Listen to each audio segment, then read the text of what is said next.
Ở độ cao hơn 4.000 mét, nơi bầu không khí mỏng đến mức mỗi hơi thở giống như hít qua một chiếc ống hút bị bóp nghẹt. Sự sống gần như bị đẩy đến giới hạn cuối cùng. Gió không còn đơn thuần là luồng không khí chuyển động, mà trở thành những lưỡi dao vô hình, quất vào da thịt. Nhiệt độ có thể thay đổi trong tích tắc. Đó là nơi mà ngay cả những người leo núi chuyên nghiệp cũng cần dây an toàn, móc sắt và cả một đội hỗ trợ phía sau. Nhưng giữa nơi mà con người phải chuẩn bị kỹ lưỡng từng cm để tồn tại, lại có những sinh vật bước đi như thể chúng đang ở dưới mặt đất bằng phẳng. Những con dê núi. Chúng bám vào vách đá gần như thẳng đứng, nơi độ dốc có thể vượt quá 80 độ, góc mà với con người gần như là bất khả thi. Không vội vàng, không hoảng loạn. Từng bước chân của chúng chính xác đến mức đáng kinh ngạc, như thể trọng lực không còn là một quy luật bắt buộc. Nếu đặt một người bình thường vào vị trí đó, ngay cả khi đứng yên cũng đã là một thử thách. Nhưng với chúng, đó chỉ là một phần của cuộc sống thường ngày. Vậy điều gì khiến chúng chấp nhận mạo hiểm đến mức này? Không phải để thể hiện sức mạnh, không phải để chứng minh lòng can đảm, mà là để tìm kiếm một thứ tưởng chừng tầm thường với chúng ta, nhưng lại quý giá hơn cả mạng sống trong thế giới của chúng. Một nhu cầu âm thầm, một cơn thiếu hụt mà nếu không được đáp ứng, cái giá phải trả sẽ còn lớn hơn cả việc rơi xuống vực sâu. Bạn đang nhìn thấy một trong những cảnh tượng kỳ lạ nhất của tự nhiên. Những sinh vật leo lên vách đá dựng đứng chỉ để liếm một bề mặt lạnh lẽo vô tri. Nhưng đằng sau hành động tưởng như vô nghĩa đó là cả một câu chuyện về sinh tồn, tiến hóa và sự thích nghi khắc nghiệt đến mức con người khó có thể tưởng tượng. Và khi sự thật được hé lộ, bạn sẽ nhận ra rằng đôi khi thứ nguy hiểm nhất lại chính là nơi duy nhất để tồn tại. Nếu bạn nghĩ rằng những gì vừa thấy chỉ là một khoảnh khắc hiếm hoi, thì sự thật còn đáng kinh ngạc hơn nhiều. Đó không phải là một cá thể đơn lẻ. Đó là cả một loài đã tiến hóa để sống trên ranh giới giữa sự sống và cái chết. Dê núi Alpine Ibex. Chúng sinh sống dọc dãy áp ở châu Âu, nơi độ cao thường xuyên vượt 3.300 mét và có thể chạm ngưỡng gần 4.000 mét. Ở độ cao này, lượng oxy giảm đáng kể, chỉ còn khoảng 60 đến 65% so với mực nước biển. Với con người, điều đó tương đương trạng thái chóng mặt, khó thở, mất phương hướng chỉ sau vài giờ. Nhưng với Ibex, đó lại là môi trường bình thường. Điều khiến các nhà khoa học đặt câu hỏi không chỉ là việc chúng tồn tại, mà là cách chúng tồn tại. Tại sao một loài động vật ăn cỏ, vốn không có móng vuốt sắc bén như thú săn mồi, không có cánh để thoát hiểm, lại chọn sống ở nơi khắc nghiệt đến vậy? Câu trả lời không đơn giản là tránh nguy hiểm. Thực tế, chính môi trường này lại tạo ra một nghịch lý, càng nguy hiểm, lại càng an toàn. Ở vùng thấp, nơi cây cối dày đặc và thức ăn phong phú, cũng là nơi tập trung của những kẻ săn mồi nhanh nhẹn và nguy hiểm. Nhưng càng lên cao, khi nhiệt độ giảm sâu, thảm thực vật thưa dần và địa hình trở nên dựng đứng, số lượng kẻ săn mồi cũng giảm theo. Ibex không phải là loài mạnh nhất, nhưng chúng là loài biết chọn chiến trường có lợi nhất cho mình. Cơ thể của chúng cũng âm thầm kể lại câu chuyện tiến hóa ấy. Lồng ngực rộng hơn giúp tăng dung tích phổi, máu vận chuyển oxy hiệu quả hơn, nhịp tim và chuyển hóa được tối ưu để tiết kiệm năng lượng trong điều kiện thiếu oxy kéo dài. Nhưng tất cả những điều đó vẫn chưa phải là phần kỳ lạ nhất. Bởi dù đã thích nghi hoàn hảo với môi trường khắc nghiệt, chúng vẫn phải liều mạng leo lên những bức tường gần như thẳng đứng. Không phải để trốn chạy, mà là để quay trở lại một điểm cố định, một nơi mà chúng gần như bắt buộc phải đến. Điều gì có thể khiến một loài đã làm chủ cả dãy núi cao vẫn phải phụ thuộc vào một thứ cụ thể đến vậy? Câu trả lời sẽ dần hé lộ khi chúng ta nhìn vào cách chúng sống, di chuyển và lựa chọn từng bước đi theo mùa. Nếu nhìn từ xa, cuộc sống của dê núi Ibex có vẻ đơn giản, leo trèo, ăn cỏ và tồn tại. Nhưng khi quan sát kỹ hơn, bạn sẽ nhận ra mỗi bước di chuyển của chúng đều là một phần trong một bản đồ sinh tồn được tính toán gần như hoàn hảo. Vào mùa xuân, khi tuyết bắt đầu tan trên các sườn núi thấp của dãy áp, từ Piedmont đến Valais, những mảng cỏ non đầu tiên xuất hiện. Cả đàn Ibex di chuyển xuống thấp, không phải vì thích nghi kém ở vùng cao, mà để tận dụng nguồn dinh dưỡng dồi dào nhất trong năm. Sau một mùa đông khắc nghiệt, đây là thời điểm sống còn để phục hồi thể lực. Nhưng điều thú vị là chúng không ở lại lâu. Khi mùa hè đến, Thay vì tận hưởng môi trường dễ sống hơn, Ibex lại quay ngược trở lên cao, nơi mà nhiệt độ thấp hơn, oxy ít hơn và thức ăn khan hiếm hơn. Tại sao lại chọn nơi khó khăn hơn khi có lựa chọn dễ dàng? Câu trả lời nằm ở một yếu tố mà nhiều người không nghĩ đến: cạnh tranh. Ở độ cao lớn, số lượng loài có thể tồn tại giảm mạnh. Điều đó đồng nghĩa với việc nguồn thức ăn, dù ít, lại ít bị tranh giành hơn. Ibex không tìm nơi có nhiều thức ăn nhất, chúng tìm nơi có đủ thức ăn nhưng ít đối thủ nhất. Đến mùa đông, khi tuyết phủ dày khắp sườn núi, một quyết định sai lầm có thể khiến cả đàn chết đói. Lúc này, chúng không di chuyển ngẫu nhiên, mà chọn những sườn núi hướng về phía nam, nơi nhận nhiều ánh nắng hơn, khiến tuyết tan nhanh hơn và để lộ những mảng thực vật quý giá bên dưới. Chỉ cần chọn sai một sườn núi, hậu quả có thể là hàng tuần không tìm thấy thức ăn. Mọi chuyển động của Ibex không phải là bản năng đơn thuần, đó là chiến lược tối ưu năng lượng, được mài giũa qua hàng ngàn năm tiến hóa. Nhưng giữa tất cả những tính toán chính xác đó, vẫn tồn tại một hành vi khó lý giải. Một hành vi không phụ thuộc vào mùa, không phụ thuộc vào thức ăn, và dường như vượt ra ngoài mọi quy luật sinh tồn thông thường.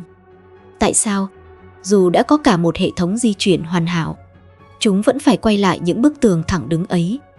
Giữa những dãy núi đá xám lạnh của Gran Paradiso hay sườn dốc treo leo quanh Matterhorn, nơi con người phải mất nhiều giờ leo dây mới chạm tới, lại tồn tại một pháo đài tự nhiên, không tường, không cổng, nhưng gần như bất khả xâm phạm.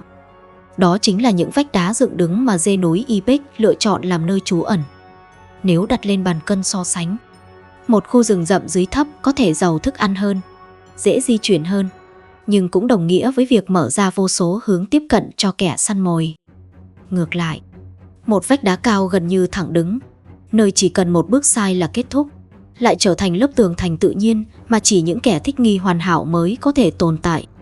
Ibex không nhanh hơn báo, không mạnh hơn sói, nhưng chúng sở hữu một lợi thế mà ít loài nào có: khả năng biến địa hình thành vũ khí. Con cái, đặc biệt là những cá thể đang nuôi con, gần như luôn chọn những vách đá hiểm trở nhất. Nghe có vẻ nguy hiểm, nhưng thực tế lại là lựa chọn an toàn nhất. Những kẻ săn mồi như Grey Wolf gần như không thể tiếp cận. Ngay cả khi bị phát hiện, chỉ cần vài bước leo lên độ dốc lớn, Ibex đã bước vào vùng an toàn mà đối thủ không thể theo kịp. Điều này giống như việc con người xây nhà trên cao để tránh lũ, hay dựng làng ở vị trí dễ phòng thủ trong lịch sử, không phải vì tiện lợi, mà vì sống sót. Nhưng chính nơi an toàn tuyệt đối ấy lại không cung cấp thứ mà chúng cần nhất. Và đó là lý do khiến chúng buộc phải rời khỏi pháo đài của mình, để tìm đến một nơi nguy hiểm theo cách hoàn toàn khác. Ở rìa dãy ấp, gần những thung lũng hẹp thuộc Piedmont và Ausa Valley, tồn tại những công trình mà con người xây dựng để kiểm soát thiên nhiên. Những con đập bê tông khổng lồ, cao hàng trăm mét, bề mặt trơn nhẵn gần như thẳng đứng. Với con người, đó là kỳ quan kỹ thuật. Nhưng với Ibex, đó lại là một lời gọi bí ẩn. Từ xa nhìn lại, cảnh tượng gần như phi lý. Từng con dê bám chặt vào bức tường dựng đứng, di chuyển chậm rãi trên độ dốc mà ngay cả vận động viên leo núi cũng phải dè chừng. Chúng liếm từng mảng bê tông lạnh lẽo, lặp đi lặp lại, kiên nhẫn như thể đang khai thác một thứ gì đó ẩn sâu bên trong. Vậy điều gì có thể khiến một loài đã làm chủ vách đá tự nhiên lại mạo hiểm trên một bề mặt nhân tạo còn nguy hiểm hơn? Câu trả lời không nằm ở hình dạng của bức tường, mà nằm ở khoáng chất, thứ đang thấm ra từ chính bên trong nó. Chế độ ăn của chúng gần như hoàn toàn là thực vật, cỏ, lá cây, những mảng thực vật thưa thớt bám trên sườn núi cao. Những nguồn thức ăn này cung cấp năng lượng, nhưng lại thiếu nghiêm trọng các vi chất thiết yếu, đặc biệt là canxi và magie. Đây không phải những thành phần phụ, mà là nền tảng của sự sống. Canxi giúp duy trì cấu trúc xương, phát triển cặp sừng, vũ khí và cũng là biểu tượng sức mạnh của con đực. Magie tham gia vào hoạt động cơ bắp và hệ thần kinh. Thiếu hụt kéo dài không chỉ khiến cơ thể suy yếu, mà còn làm giảm khả năng sinh sản, mất lợi thế trong cạnh tranh, thậm chí đe dọa trực tiếp đến sự sống của con non. Một chuyến leo tường không còn là hành vi mạo hiểm, nó là nhu cầu sinh học bắt buộc. Nhưng nếu chỉ có nhu cầu thôi, vẫn chưa đủ để giải thích cách chúng làm được điều gần như không tưởng đó. Làm thế nào một sinh vật có thể bám trụ trên bề mặt gần như thẳng đứng mà không trượt ngã? Câu trả lời nằm ở một thiết kế mà tự nhiên đã hoàn thiện đến mức gần như hoàn hảo. Tất cả bắt đầu từ đôi móng. Không phải một khối cứng đơn giản. Mỗi móng tách thành hai phần linh hoạt, mở nhẹ khi chạm bề mặt để tăng diện tích tiếp xúc. Bên dưới là lớp đệm mềm như cao su, ép sát vào đá tạo ra lực ma sát lớn, trong khi viền móng cứng bao quanh hoạt động như những chiếc móc nhỏ, bám vào từng khe đá li ti mà mắt thường khó nhận ra. Cơ thể chúng cũng di chuyển như một hệ thống được tính toán sẵn, trọng tâm luôn hạ thấp, ép sát vào vách đá, từng bước đi ngắn, chậm nhưng cực kỳ chính xác. Mỗi lần đặt chân không chỉ là phản xạ, mà là sự điều chỉnh tức thì để giữ thăng bằng. Trong khi con người cần dây an toàn để leo vài chục mét, Ibex thực hiện điều đó mỗi ngày ở độ cao hàng nghìn mét. Đây không phải sức mạnh, mà là sự thích nghi được hoàn thiện đến mức gần như tuyệt đối. Nếu Ibex là bậc thầy giữ thăng bằng trên vách đá, thì Báo Tuyết lại là hiện thân của sự im lặng và chính xác tuyệt đối. Sống ở độ cao có thể vượt 5.000 mét, nơi lạnh và thiếu oxy khắc nghiệt hơn cả môi trường của Ibex, Báo Tuyết không chỉ tồn tại, mà còn thống trị. Khác với sự ổn định của Ibex, Báo Tuyết là kẻ săn mồi của những khoảnh khắc. Bộ lông dày màu xám nhạt giúp nó gần như biến mất giữa đá núi, trong khi chiếc đuôi dài hoạt động như một thanh cân bằng, giống dây giữ thăng bằng của vận động viên, nhưng linh hoạt và chính xác hơn gấp nhiều lần. Một cú nhảy của nó có thể xa tới 15 mét, tương đương chiều dài của một chiếc xe buýt. Nếu Ibex sống nhờ sự chắc chắn trong từng bước, thì Báo Tuyết tồn tại nhờ một cú nhảy duy nhất không được phép sai. Trên những vách đá treo leo, nơi không khí loãng và cái lạnh bào mòn sự sống, tồn tại một cuộc đối đầu không tiếng động nhưng căng thẳng đến nghẹt thở.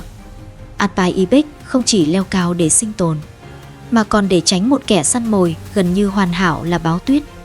Nếu Ibex là bậc thầy của sự ổn định, từng bước đi như được đo đạc chính xác, thì Báo Tuyết lại là hiện thân của sự kiên nhẫn tuyệt đối. Nó không vội vàng, không lộ diện. Nó chờ giống như một tay bắn tỉa, chỉ cần một cơ hội duy nhất. Sự khác biệt nằm ở cách chúng tồn tại. Ibex sống nhờ việc không mắc sai lầm, Báo Tuyết sống nhờ việc tận dụng sai lầm đó. Chỉ một bước trượt nhẹ trên gờ đá, một khoảnh khắc mất tập trung, cũng đủ để cán cân sinh tồn nghiêng hẳn về phía kẻ săn mồi. Ở đây, không có kẻ mạnh tuyệt đối, chỉ có những kẻ thích nghi tốt hơn trong từng khoảnh khắc.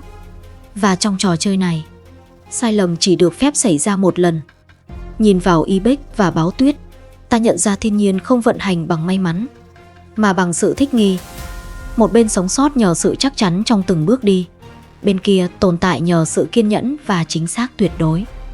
Cả hai đều không mạnh nhất theo cách thông thường, nhưng lại hoàn hảo trong môi trường của mình. Điều đó không khác gì cuộc sống con người. Áp lực, thay đổi, cạnh tranh, giống như độ cao thiếu oxy trên núi. Nếu không thích nghi, ta sẽ bị bỏ lại phía sau. Nhưng nếu biết bám trụ như Ibex, từng bước vững chắc, và chờ thời như Báo Tuyết, kiên nhẫn, chính xác, cơ hội sẽ xuất hiện. Đôi khi, nơi nguy hiểm nhất lại chính là nơi chứa đựng cơ hội lớn nhất.